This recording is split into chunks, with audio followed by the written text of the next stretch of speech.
PSC കോഴ വിവാദം സംസ്ഥാന സർക്കാരിനും മുഖ്യമന്ത്രി പിണറായി വിജയനും പൊതുമരാമത്ത് വകുപ്പ് മന്ത്രി മുഹമ്മദ് റിയാസിനും ഒക്കെ ചോദ്യമായി മാറിയിട്ടുണ്ട്. PSC കോഴ വിവാദത്തിൽ നടപടിയുണ്ടാകുമെന്നാണ് മുഖ്യമന്ത്രി പറയുന്നത്. ഒരു തരത്തിലുള്ള വഴിവിട്ട രീതികളും നിയമനത്തിൽ ഉണ്ടായില്ല എന്ന് പറയുമ്പോൾ പോലും CPMന് ചോദ്യമായി മാറുകയാണ് പ്രാദേശിക നേതാവ് പ്രമോദ് കോട്ടുള്ളിയുടെ ഇടപെടൽ. മന്ത്രി റിയാസ് മൂലം PSC അംഗത്വം വാഗ്ദാനം ചെയ്ത് ലക്ഷങ്ങൾ കോഴ വാങ്ങിയ സംഭവത്തിൽ പ്രമോദ് കോട്ടുള്ളിക്കെതിരെ നടപടിയെടുത്ത് മുഖം രക്ഷിക്കാനുള്ള ശ്രമത്തിലാണ് CPM. മന്ത്രി മുഹമ്മദ് റിയാസിന് പുറമെ MLA-മാരായ KM സച്ചിൻ ദേവ്, തോട്ടത്തിൽ രവീന്ദ്രൻ എന്നിവരുടെ പേരുകളും പ്രാദേശിക നേതാവ് ഉപയോഗപ്പെടുത്തിയതായി ദമ്പതികളുടെ പരാതിയുണ്ട്.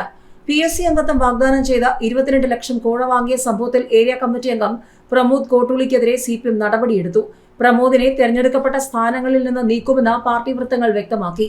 മന്ത്രി PA മുഹമ്മദ് റിയാസിനെ ഇടപെടുത്തി PSC അംഗത്വം വാങ്ങി നൽകാമെന്നായിരുന്നു യുവനേതാവിന്റെ വാഗ്ദാനം. CITU ഭാരവാഹിയായ യുവനേതാവ് PSC അംഗത്വം നൽകാനായി 60 ലക്ഷം രൂപ ആവശ്യപ്പെട്ടെന്നും 22 ലക്ഷം കൈപ്പറ്റിയെന്നുമാണ് ഹോമിയോ ഡോക്ടർമാരായ ദമ്പതിമാർ പരാതി നൽകിയത്. മന്ത്രി മുഹമ്മദ് റിയാസ് വഴി അംഗത്വം തരാമെന്ന് വിശ്വസിപ്പിച്ചാണ് പണമിടപാട് നടത്തിയതെന്നും പരാതിയിൽ പറയുന്നു. മന്ത്രി മുഹമ്മദ് റിയാസിന് പുറമെ MLA-മാരായ KM സച്ചിൻ ദേവ്, തോട്ടത്തിൽ രവീന്ദ്രൻ എന്നിവരുടെ പേരുകളും പ്രാദേശിക നേതാവ് ഉപയോഗപ്പെടുത്തിയതായി ദമ്പതികളുടെ പരാതിയിലുണ്ട്. മന്ത്രി PA മുഹമ്മദ് റിയാസിന്റെ അയൽവാസി കൂടിയാണ് ആരോപണ വിധേയനായ പ്രമോദ് കോട്ടുള്ളി. ലോക്സഭാ തെരഞ്ഞെടുപ്പിന് മുൻപ് ഉയർന്ന പരാതി ഒത്തുതീർപ്പാക്കാനുള്ള ശ്രമത്തിനിടെയാണ് വിവരങ്ങൾ പുറത്തായത്. യുവനേതാവ് ഒറ്റയ്ക്കാവില്ല ഇടപാട് നടത്തിയതെന്ന സംശയവും പാർട്ടിക്കുള്ളിൽ ഉയരുന്നുണ്ട്. ഏതായാലും PSC അംഗത്വത്തിന് CPM നേതാവ് കോഴ വാങ്ങിയെന്ന വാർത്ത തള്ളാതെ മുഖ്യമന്ത്രി പിണറായി വിജയൻ തട്ടിപ്പുകൾ പലതരത്തിൽ നടക്കുന്നുണ്ടെന്നും നടപടി ഉണ്ടാകുമെന്നും മുഖ്യമന്ത്രി നിയമസഭയിൽ പറഞ്ഞു. PSC അംഗങ്ങളെ നിയമിക്കുന്നത് അഴിമതിയുടെ ഭാഗമായിട്ടില്ലെന്നും ഒരു തരത്തിലുള്ള വഴിവിട്ട രീതികളും നിയമനത്തിൽ ഉണ്ടായിട്ടില്ലെന്നും മുഖ്യമന്ത്രി പറഞ്ഞു. ഏതായാലും തന്റെ പേരിൽ നടന്ന കോഴ ആരോപണം അന്വേഷിക്കണമെന്ന് ആവശ്യപ്പെട്ട് മുഹമ്മദ് റിയാസും പാർട്ടിക്ക് പരാതി നൽകിയിട്ടുണ്ട്. CPMനുള്ള ചോദ്യങ്ങൾ അവസാനിക്കുന്നേയില്ല. 19-കാരിയെ ക്രൂരമായി മർദ്ദിച്ച CPM പ്രവർത്തകനെന്ന വാർത്ത ചേർത്തലയിൽ നിന്നും മാധ്യമങ്ങൾ റിപ്പോർട്ട് ചെയ്യുകയാണ്. തൈക്കാട്ടുശ്ശേരി സ്വദേശി നിലാവിനാണ് മർദ്ദനമേറ്റത്. CPM പ്രവർത്തകനായ പൂച്ചാക്കൽ സ്വദേശി ഷൈജുവും സഹോദരനുമാണ് തന്നെ ആക്രമിച്ചത് എന്നാണ് യുവതി പറയുന്നത്.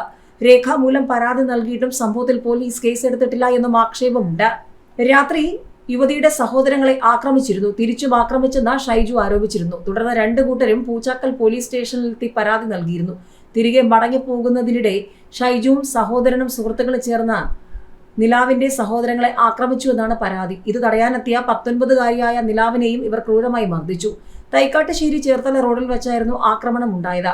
സംഭവത്തിന്റെ ദൃശ്യങ്ങൾ പുറത്തു വന്നിരുന്നു. സംഭവത്തിൽ പോലീസ് കേസ് എടുത്തിരുന്നില്ല. എന്നാൽ വാർത്ത ശ്രദ്ധയിൽപ്പെട്ട ജില്ലാ പോലീസ് മേധാവി ചേർത്തല DYSPയോട് സംഭവത്തെക്കുറിച്ച് റിപ്പോർട്ട് തേടിയിട്ടുണ്ടെന്നാണ് പ്രമുഖ മാധ്യമങ്ങളുടെ റിപ്പോർട്ട്.